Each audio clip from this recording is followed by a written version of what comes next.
Hey everyone, Tom here, and today we're going to quickly go over how to change the visible scale on your D14 unit and also how to change and set the injection reading. But first, remember to make sure you have all the proper PPE on for the chemicals you're going to be interacting with. First, we're going to show you how to change the reading on your injection scale. First, you're going to locate and loosen the injection stem assembly nut from the unit. Then pull down on the entire injection stem assembly and rotate it 180 degrees until your desired scale is facing out. Then push back up on the injection stem assembly and make sure it locks into place. You want to make sure that the tooth on your stem meets the groove on the body.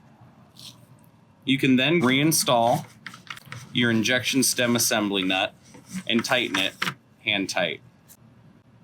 Now on some units we'll have percentage and ratio, and on others you may notice that we'll have mils or teaspoons per gallon.